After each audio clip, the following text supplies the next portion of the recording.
Les fenêtres bois, votre plus belle vue sur l'avenir. T'as l'air soucieuse? Oui, je change mes fenêtres et je ne sais pas quel matériau choisir. Choisis des fenêtres en bois, c'est le matériau du sur-mesure. Forme, type d'ouverture, dimension, essence de bois, coloris. Et côté entretien, avec la peinture appliquée en usine, tu seras tranquille pendant des années. Faire le choix d'une fenêtre bois, c'est choisir un matériau naturel, performant et durable. C'est le choix d'une fenêtre qui se marie avec les styles et envies de tous. Plus d'infos sur bois.com. Action à l'initiative de la CAPEB, l'UMB FFB et l'UFME avec le soutien du Codifab. Adrien Parquet, vous avez récemment fait installer des fenêtres en bois dans votre maison et Sven Compagnon, vous êtes architecte et président de l'agence Sven Architecture. Bonjour à tous les deux. Bonjour. Adrien, tout d'abord, il me semble que vous avez donné un second souffle à votre maison en remplaçant vos fenêtres par des modèles en bois.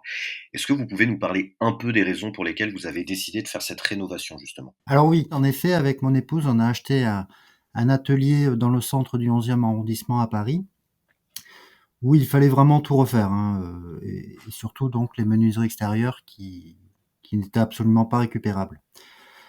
Donc en fait, le choix du bois, il a été un petit peu imposé parce que l'urbanisme demande à ce qu'on mette du bois, vu qu'on donne directement sur l'impasse. Donc de là, la question se posait pas trop. Après, par contre, j'ai trouvé énormément d'avantages à l'utilisation de menuiserie extérieure bois, puisque on a pu, par exemple, on a pu adapter une porte-fenêtre qui donne sur une cour. On a pu la faire facilement fabriquer en ouverture vers l'extérieur, ce qui n'est pas forcément évident en PVC ou en alu.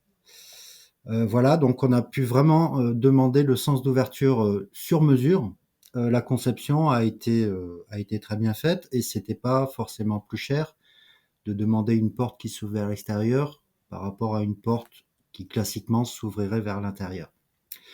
Un gros avantage aussi, outre le fait qu'on a un aspect bois à l'intérieur, donc on a choisi plutôt un bois rouge africain, bassin du Congo, enfin du Moabi pour pas citer l'essence.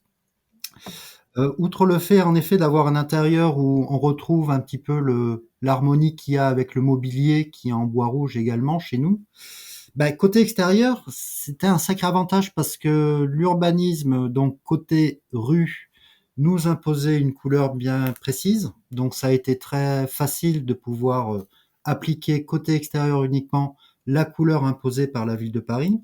Et puis côté cour, la copropriété en 2009 a décidé de changer complètement la couleur des menuiseries qui donnent sur la cour. Et là, le gros avantage d'avoir mis une porte-fenêtre bois côté cour également, c'est d'avoir pu adapter la couleur en effet aux exigences de la copropriété. Voilà. Et puis un autre avantage aussi qui n'aurait pas été forcément aisé en menuiserie alu ou en menuiserie PVC, c'est de pouvoir parfaitement aligner les clairs de vitrage côté rue entre la porte d'entrée qui est sous une imposte vitrée et la fenêtre sous un poste qui est à côté. C'est-à-dire on a les traverses qui sont parfaitement alignées et on a réussi à exiger du fabricant concepteur de la menuiserie, des menuiseries, que les traverses fassent exactement la même hauteur de façon à retrouver exactement l'alignement des clairs de vitrage horizontalement. Alors, il faut savoir aussi un dernier avantage. Donc là, ça fait 16 ans maintenant que nous sommes installés. Notre immeuble, en fait, est un immeuble de 1840, qui était un immeuble de faubourg en pan de bois, qui était en fait des immeubles qui étaient prévus pour durer une centaine d'années. Et donc, qui dit immeuble en pan de bois, dit immeuble qui bouge au fil des années, au fil des décennies.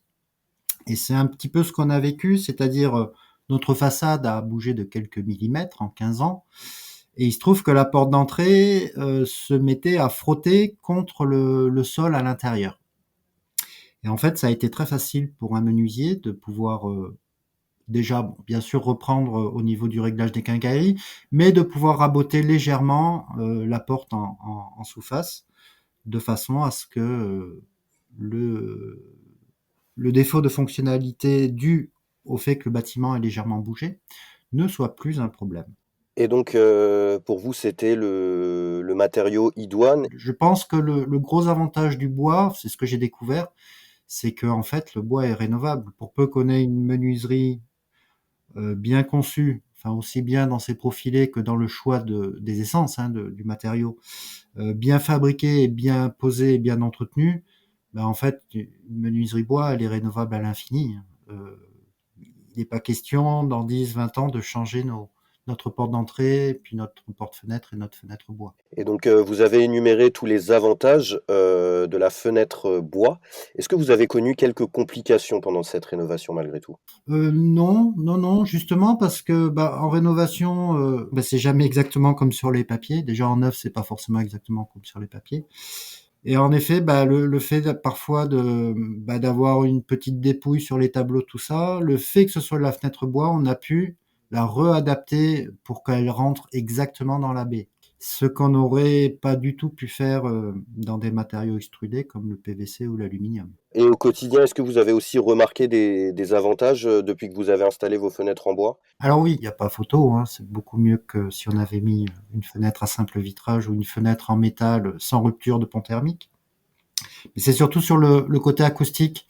On avait fait le choix d'une essence dense, donc du Moabi. C'est une essence qui à l'état vert cool en fait, qui est beaucoup plus dense même que le chêne.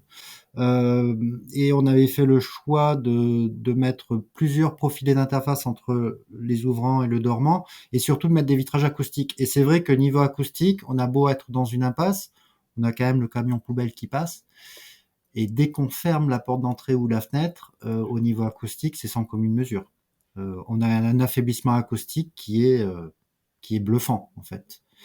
Voilà. Et puis il y a aussi un aspect qu'il faut pas perdre de vue quand on est en centre-ville, c'est l'aspect sécurité, enfin par rapport à l'aspect retard à l'effraction. Et en bois là, ben, on a un gros avantage aussi qu'on a des menuiseries qui sont très très performantes au niveau retard à l'effraction. Alors Sven, de votre côté, vous avez récemment pris part à un projet de logement participatif à Camors, une petite commune dans le Morbihan. Est-ce que vous pouvez nous parler en quelques mots de cette opération et du contexte dans lequel elle a vu le jour? Le projet participatif, là, ce qui est un peu particulier, c'est que donc on est 4 foyers à s'être. Donc moi là-dessus, je suis maître d'œuvre, donc architecte et maître d'ouvrage, c'est-à-dire que c'est moi qui ai dessiné le projet. C'est aussi, je fais partie des habitants de ce projet-là. Donc il y aura 4 maisons sur le projet, dont 3 que j'ai conçues. On a eu la chance de tous s'entendre au moment où on a vu ce terrain et on a vu qu'on avait les mêmes aspirations écologiques et qu'on aimerait donner la même direction un peu à ce projet-là. Et donc, on a acheté ce terrain ensemble en montant une SCIA et puis on a créé ce projet d'habitat participatif sur lequel, du coup, sur les 4 foyers, il y en a 3 qui construisent le même type de bâtiment, c'est-à-dire entièrement en ossature bois. C'est des maisons sur pilotis qui sont collées à la forêt, donc une vue plongeante sur la forêt, tout en matériaux biosourcés avec une orientation bioclimatique. Et donc, bah, on a mis des fenêtres bois dans ce projet-là, puisque, comme je le disais, ça va dans la ligne du projet. Tout le bardage est en bois brûlé qu'on a brûlé nous-mêmes. Et bon, on a eu la chance d'avoir des compétences diverses. Donc moi, architecte, un charpentier du coup Romain Longuepé, qui s'est occupé de faire toute la partie charpente, ossature bois des maisons. Et après, du coup, sur le reste, on est en participatif, c'est-à-dire qu'on met tous le main à la pâte sur l'isolation, pose de minerie, etc. On le fait nous-mêmes. Donc c'est très intéressant d'avoir la double casquette sur ce projet, de faire et des choses que j'ai conçues moi-même. Et pourquoi le bois était-il justement un choix pertinent pour ce projet architectural en particulier?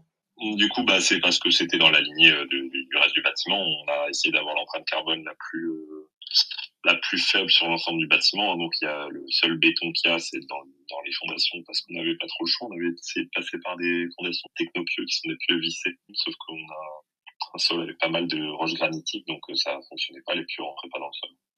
On a été obligé de passer par des plots béton, et du coup, c'est le seul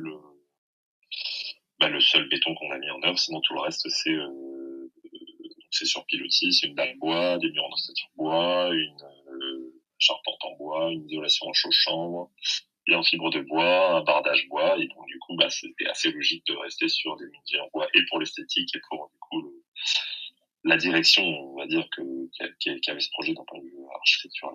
Et est-ce que vous avez eu des retours des habitants à propos de ces nouvelles fenêtres en bois, justement? Alors, pas encore d'un point de vue confort, parce que c'est toujours le chantier n'est pas fini, donc on n'a pas encore habité dans ces maisons. Sur l'esthétique, oui, c'est des fenêtres qui sont assez qui sont très belles puisque on a pensé les fenêtres d'une façon un peu différente de ce qui se fait aujourd'hui, c'est-à-dire que la fonction qu'a une fenêtre, c'est une fonction de ventilation, une fonction d'apport solaire, une fonction de vue de l'extérieur vers l'intérieur et de l'intérieur vers l'extérieur. Et aujourd'hui, on pense pas ça. C'est-à-dire qu'aujourd'hui, une fenêtre, on ouvre tout ce qu'il y a d'ouvrable et puis elle fait ces trois fonctions d'un coup. Là où en fait nous on est venu travailler des fenêtres un peu différemment, on a des grands châssis fixes de plus de 2 mètres sur 2 qui donnent des ouvertures sur l'extérieur, donc sur la forêt, donc qui est vraiment des vues plongeantes sur la forêt, ce qui a un aspect très monumental puisqu'il n'y a aucune traverse, il n'y a aucun élément en fait qui vient nous mettre qui vient constituer un obstacle entre l'intérieur et l'extérieur autre que le verre. Donc ça, c'est des choses qui sont très agréables comme dans un projet, et du coup, le bois là-dessus est parfaitement pertinent par rapport au reste du projet où, en fait, dans les matériaux qu'on utilise, c'est des matériaux qui sont visibles, c'est-à-dire que la structure est visible. Dans le sature bois, la structure participe aussi à l'esthétique du bâtiment. On n'est pas juste sur un matériau qui porte et qui est caché. Et d'ailleurs, la plupart des matériaux biosourcés aujourd'hui qu'on utilise, ils ont plusieurs fonctions. On n'a pas juste un matériau qui porte, un matériau qui isole, un matériau qui décore. Chaque matériau est utilisé et sert plusieurs fonctions. Ça sert à porter, ça sert aussi en termes d'esthétique, comme je le disais. L'isolant, il sert à isoler, mais il sert dans l'acoustique, il sert dans l'esthétique du bâtiment. Donc moi je donne à lire la structure des bâtiments qu'on arrive à comprendre comment ce bâtiment tient, comment il est structuré. Quand on rentre dedans, et ça participe à l'espace architectural complètement. Du coup, la fenêtre elle est très bien du coup avec toutes ces ossature bois qui sont visibles dans le bâtiment. Adrien et Sven, un grand merci pour vos éclairages et vos différents retours d'expérience. C'était très instructif. Les fenêtres bois, votre plus belle vue sur l'avenir. Pourquoi les fenêtres bois? Elles répondent aux besoins de mes clients. Le bois est naturel, respecte l'environnement et offre d'excellentes performances. Isolation, solidité ou encore résistance à l'effraction. Et avec la peinture appliquée en usine, t'es tranquille pendant des années. C'est la fenêtre parfaite. C'est la fenêtre bois. Faire le choix d'une fenêtre bois sur mesure, c'est privilégier un matériau naturel, performant et fabriqué en France. Plus d'infos sur bois.com. Action à l'initiative de la CAPEB, l'UMB FFB et l'UFME avec le soutien du Codifab.